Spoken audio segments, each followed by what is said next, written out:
everyone, it's Stephanie. So today I decided to film a video that is honestly kind of hard to put out there, but it is part of my recovery process and it is something that I know maybe a lot of people are needing to hear right now, um, knowing that they're not alone. I know for me, I always tend to feel very alone in my recovery process. I beat myself up. I'm way too hard on myself, and I tell myself that I'm never getting better. Um, I just I've struggled a lot with recovery, just being very impatient, and so I wanted to make this just so people understand that this is a process and that no matter how far you think somebody else is getting or how much better they're doing at recovery, I promise they're not. I promise it is extremely hard for anybody who's going through recovery. So just know that you're not alone. You have tons of resources out there, but you are your best resource. You are the only person that is in control of you. And I promise that there are habits that you feel like you cannot break, that you can. There are things that you have control of that you feel like you don't have control of right now, but you can gain control. All of these things are possible. So right now, I have really been struggling with feeling like I'm backtracking. I have been kind of going back to those old patterns, going into the kitchen late at night, and I end up snacking on this and snacking on that. And although I have not had a full binge yet, so I had made a Mother's Day cake, and it was this really nice, decadent, dark chocolate cake. I made it the past few years for Mother's Day, and I've loved it because every time I eat it, it's not like with a normal sugary box cake where I can't stop myself.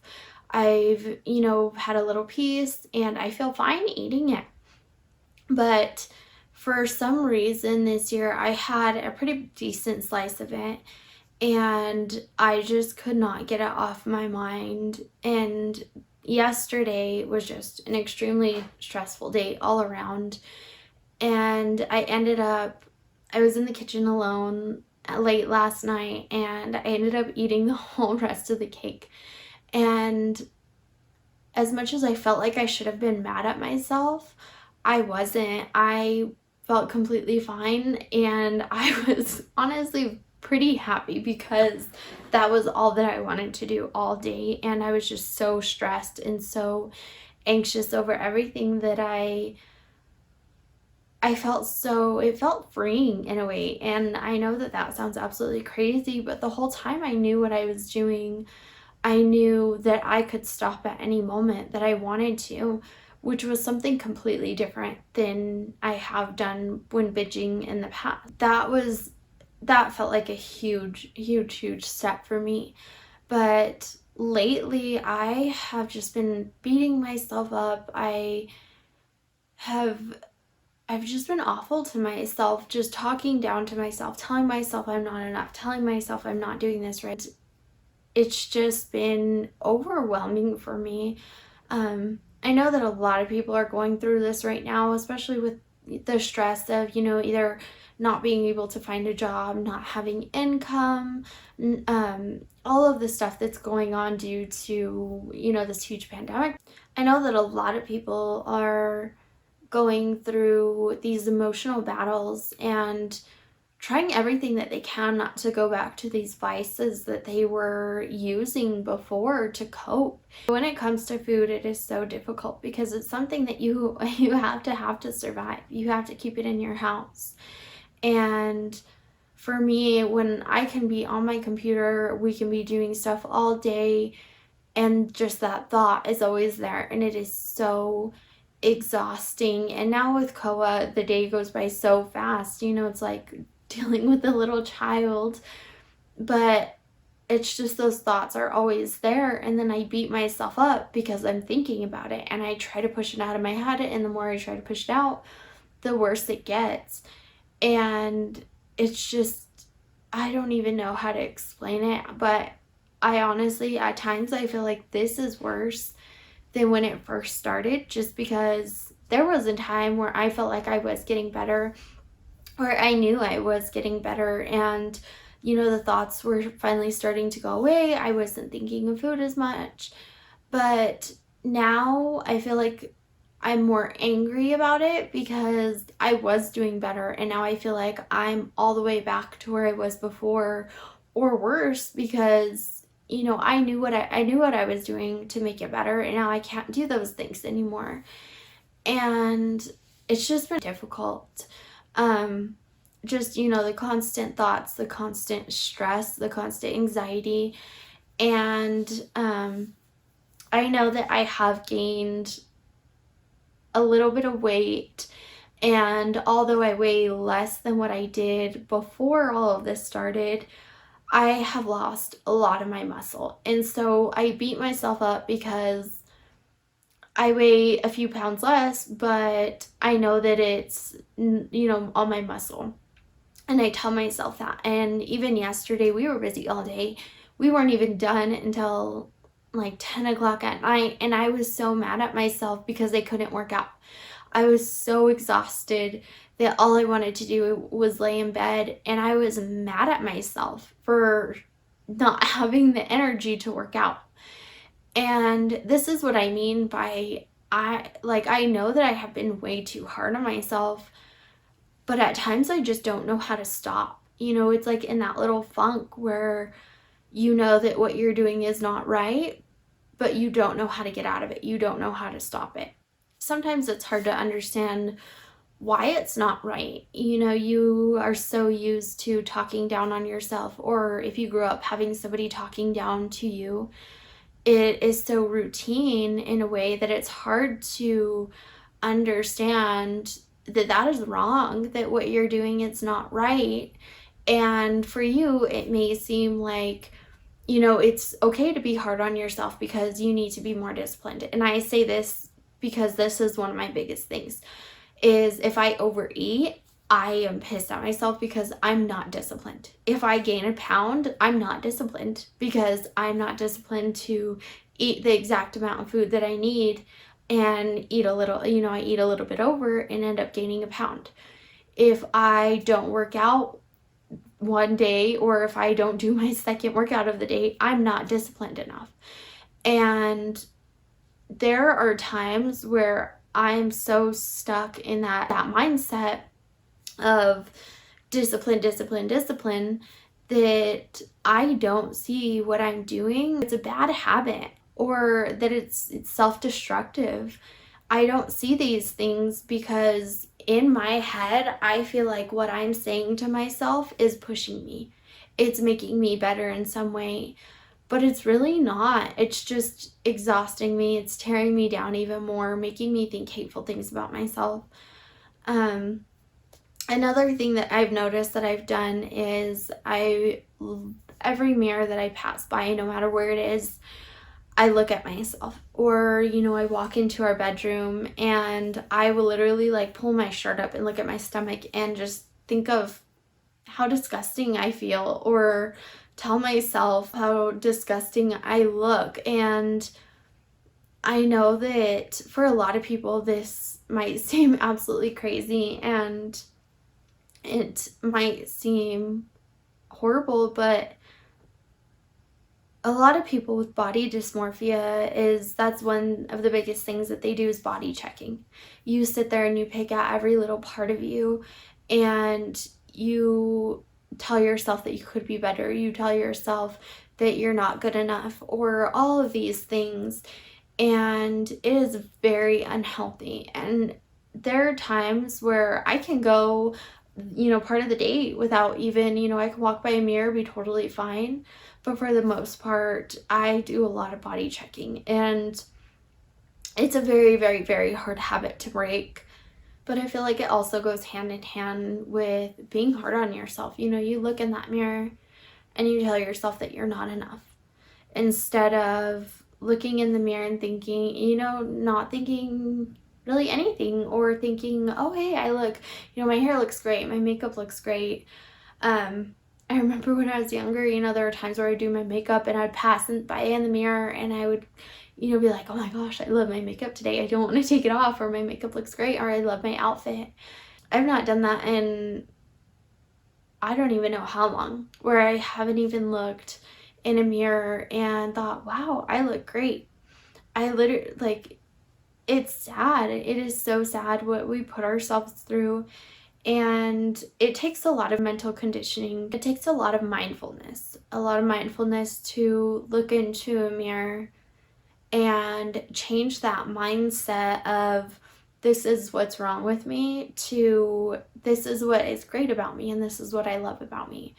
But it just takes consistent practice to build those healthy habits. Another thing that I've noticed that I'm doing a lot of is weighing out my meals again, or restricting. For me, in my health journey, for a majority of my health journey, it has always been less is better. Whenever I started actually weighing my food, it was crazy how much I was under calculating my food. And at that point, I was only eating, 1,100 to 1,700 calories in a day. But those were the calories that I was tracking. And the calories that I was tracking at the time were, like I said, they were very undercalculated. So then I got obsessed with tracking my calories and weighing everything out and feeling like I had to eat a specific amount of calories for each meal and eating at certain times of the day instead of waiting for those hunger cues to kick in. Even though my stomach's growling, but I shouldn't be hungry. I just ate, this many hours ago. I shouldn't be hungry. There's no way. So for years, I have just practiced food timing, and I eat at specific times whether or not I'm hungry. So it's very, very hard for me to be intuitive with my body. And I feel like this is really taking a toll on me now, because if I'm not eating at a certain time of the day, I will panic. I will go into a complete panic if it is that time and I don't have food around me. Or even if it's not that time and my stomach is growling or I'm starting to think of food, I will get so irritated with myself. Being intuitive with food, something that should be instinctive, but with years of conditioning with these fad diets and hearing about what other people are eating, when they're eating, what they're eating, and watching all these people on social media, or even in the media when we were little, seeing all these things, it has conditioned us to think that we have to work like robots. And instead of being instinctive, we work on schedules because that's what we feel like we need to do.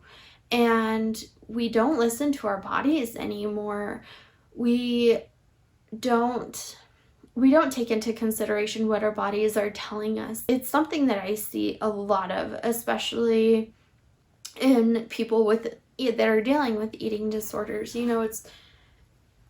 It's almost impossible for them, and even me, it's impossible for me to read my body, because I feel like I should feel a certain way, especially if I eat something bad. I feel like I should feel sick. And I stress about what I ate to the point where I make myself sick anyways. So yeah, that was quite a bit of a ramble about what I've been going through lately, but I just have been having the worst time coping with all of this stress and coping with everything that's been going on. And I feel like I've gone back to using food and using exercise to help me feel like I'm in control of any situation at all. And it's a scary time that we live in, but what has helped me a lot is having somebody there for me, having somebody to talk to, like Hans. He's always there for me to help me.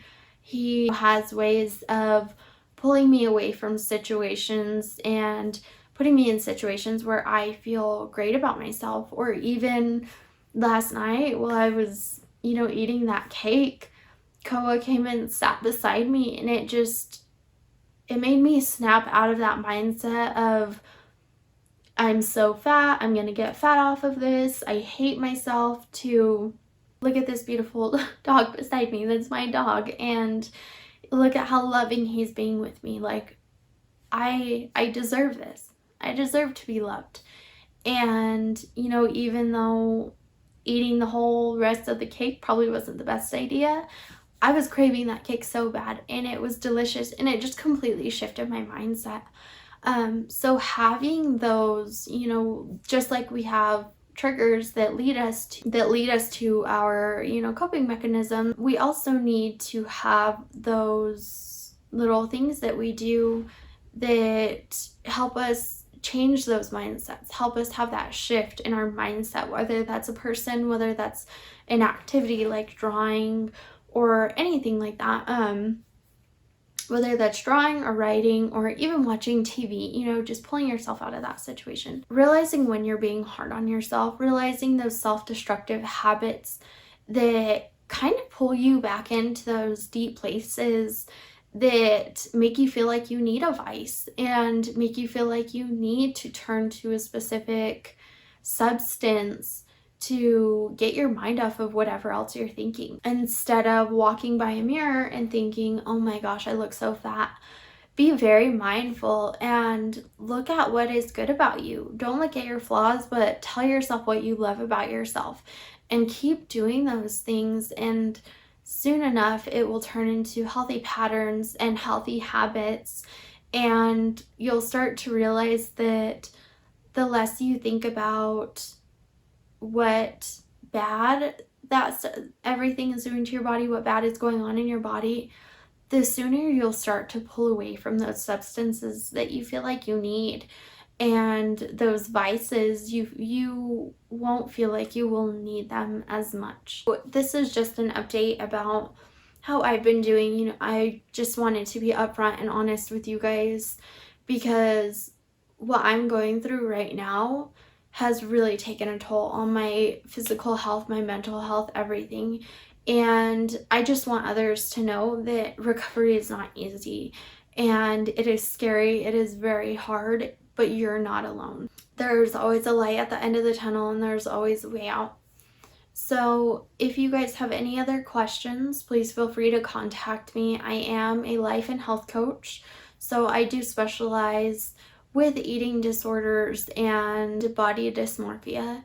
So if you guys know anybody who needs to hear this, or know anybody that may be seeking help, I will help them as much as I can, and I also have many resources to help them find actual medical professionals such as doctors, nutritionists, that can also help them. So I hope that you guys enjoyed this video. Please share, like, and subscribe, and I will see you guys in the next video. Have a great day.